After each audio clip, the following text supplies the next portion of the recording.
Students, we have been seeing about class 10 chapter 3 metals and non-metals, under which we have been going with the chemical properties of metals.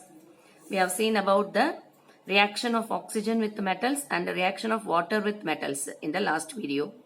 This video will go with the how do metals react with the acids. Okay, metals generally react with acids and they produce hydrogen. This is common concept you need to keep in mind. Whenever metals react with the dilute acids, they can react dilute acids itself, and then it produces salt as well. They produce hydrogen, but it depends upon the reactivity nature of the metals, the formation of hydrogen, that is the rate of formation of hydrogen, and also the heat evolved during this reaction get varied.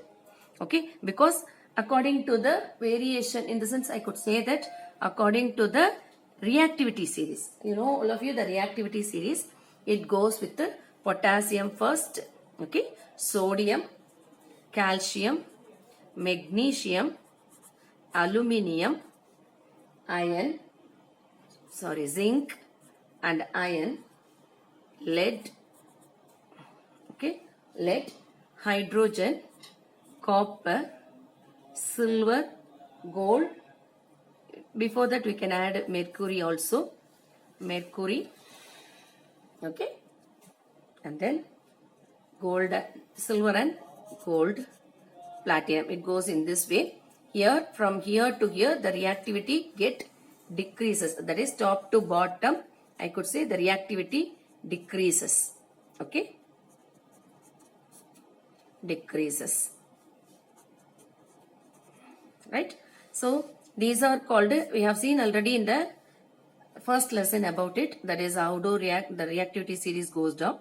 Okay, in this, the metals which are present at the top, they are highly reactive, and those who are there down, they are actually low reactive, and who are there in the middle are moderately reactive metals. Okay, so according to the reactivity, the the reaction with the dilute acids also get varied acid. That means the rate of formation of hydrogen, the bubbles formation will be fast when you go with magnesium. The rate of, it is written over here, the rate of formation of hydrogen is fast. Okay, it's the fastest in case of magnesium, and goes down. The reactivity or the reaction or that formation would be gets less decreased from magnesium to iron.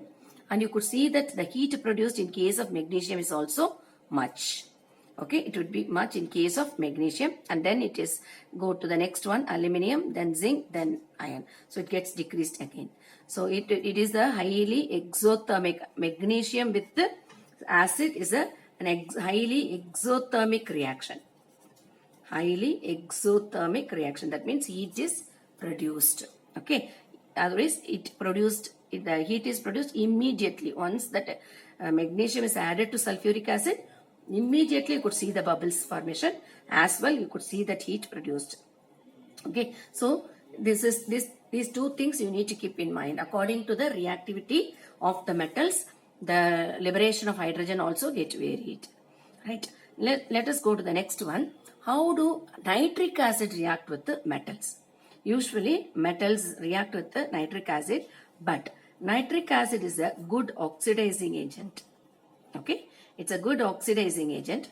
So once it produces the salt, and also it produces that hydrogen. Okay, but that hydrogen formed will get oxidized and it becomes water.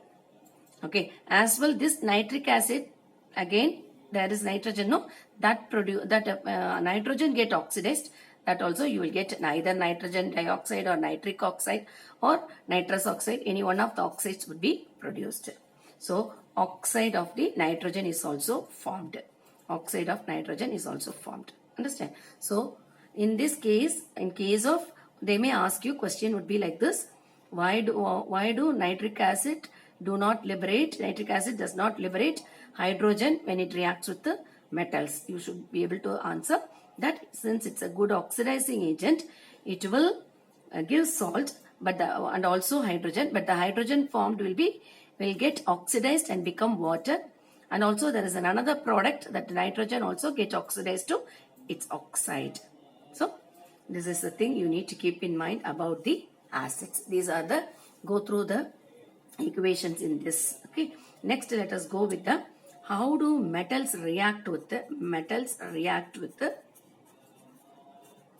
metallic salts or metal salts. See, this also we have seen in the first lesson about the displacement reaction. Remember, I think in that displacement reaction again we need to go with the reactivity series, all this metals reactivity series. Here you remember children that I have told about the pattern of the reaction on that itself. That is, whenever a low reactive metal, let us consider a low reactive metal like iron and copper. Okay, we'll take these two. We'll take the low reactive metal. Copper is a low reactive metal in the form of its salt solution, soluble salt solution, and make it to react with a high reactive metal. Then what would happen? This high reactive metal will displace this low reactive metal and it will go and sit over there, so that copper will be displaced. Understand?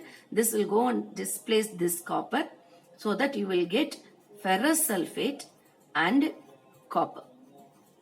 Is it clear? So the highly reactive metal, when it is made to react with the metallic salts, okay, of low reactive metals, that should be also in aqueous salt solution only. Then only it will do.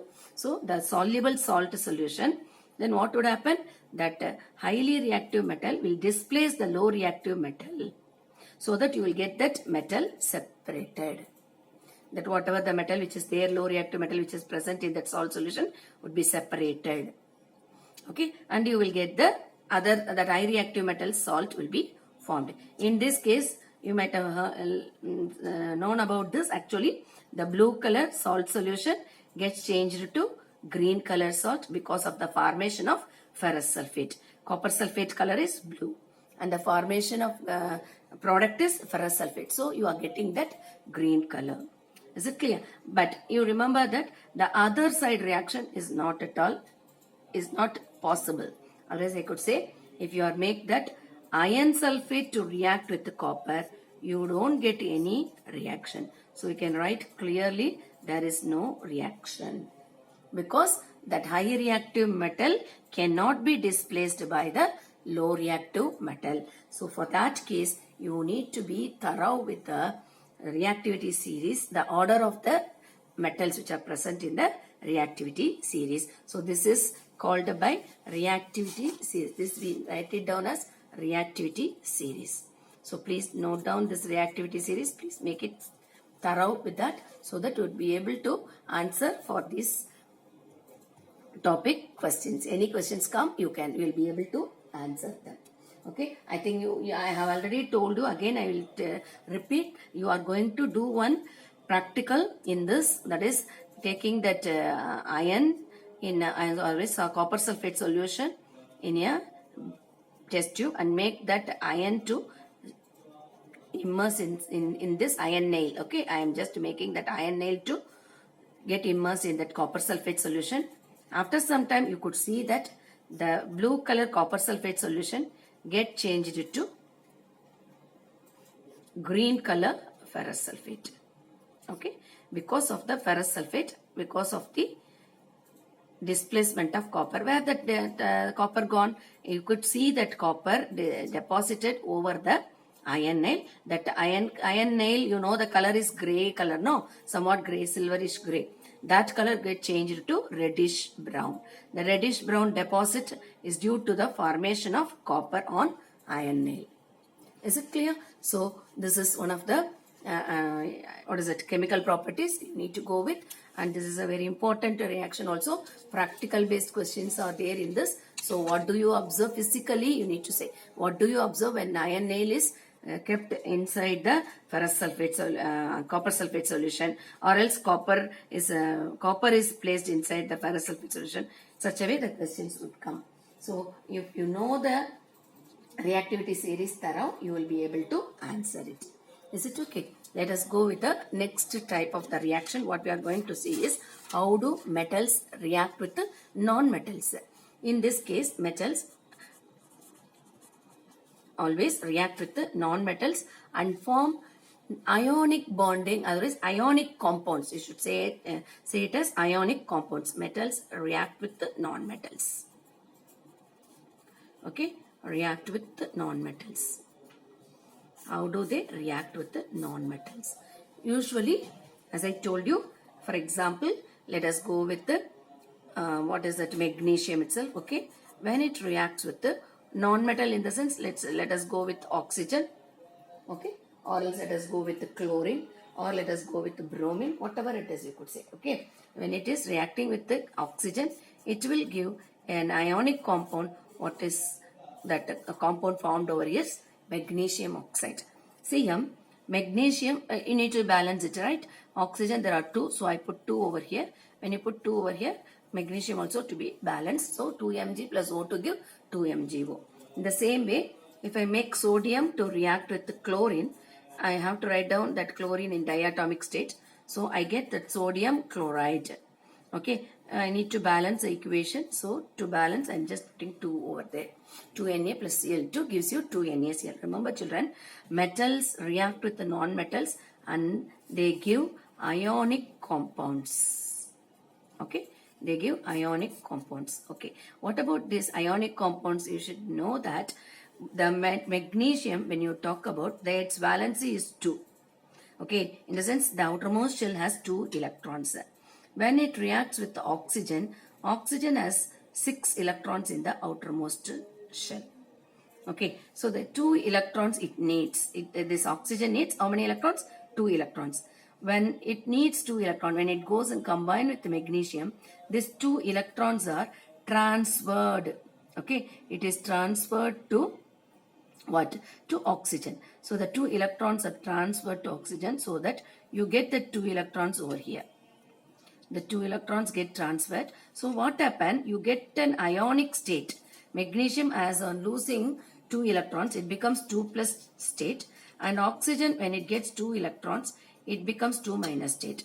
When they become ionic state, when they becomes ion, they both become ions, what happened? They can combine. Okay, the force of attraction be more, so what happened? They combine and it becomes MgO, because the 2 plus and 2 minus get cancelled and you get MgO. That is, magnesium oxide is formed. In the same way, sodium, it has 1 electron in the outermost shell, and chlorine has 7 electron in the outermost shell. Okay, so what happened? It needs 1 electron, but sodium has 1 electron in the outermost shell. So it will easily give that 1 electron, so that you could see that chlorine gets that 1 electron and it becomes octet structure. And the sodium also, it is having 281 configuration. Remember, you need to write down in this way. The configuration of sodium is 281. The configuration of sodium is 287. And it needs 1 electron. It doesn't need this 1 electron. So the transfer happens. Okay, in the same way, magnesium has 282 configuration. Oxygen has 286 of configuration. So you have to show that configuration, and then you need to write down the last shell electrons alone, and the transfer you need to show. Not only that, you have to write down the ionic structure, that when Na, when it gives 1 electron, it becomes Na plus, and chlorine, when it loses when it gains 1 electron, right? When it gains 1 electron, it becomes 1 minus. Here it loses, here it gains. So that it both get combined and it becomes sodium chloride. Is it clear? So in this way, the formation of ionic compounds, these are all ionic compounds only. The ionic compounds are formed as they are. Why they are called so ionic compounds? As they become ions, first of all they become ions and then they combine and they become compounds. That's the reason it is called as NaS, ionic compounds. I'll give you one more example with the magnesium chloride. As I have already wrote about that magnesium. There are 282 configuration. So 2 electrons are there in the outermost shell. If you go with the chlorine, there are 7 electrons in the outermost shell. It needs, first one chlorine needs 1 electron only. Okay, that means it would be, these 2 electrons will be shared, or else it will be transferred to 2 different chlorine atoms. So I draw it over here. So what happened? One chlorine atom will take one electron from magnesium. I draw it in pink color. In the same way, the other one will be given to this.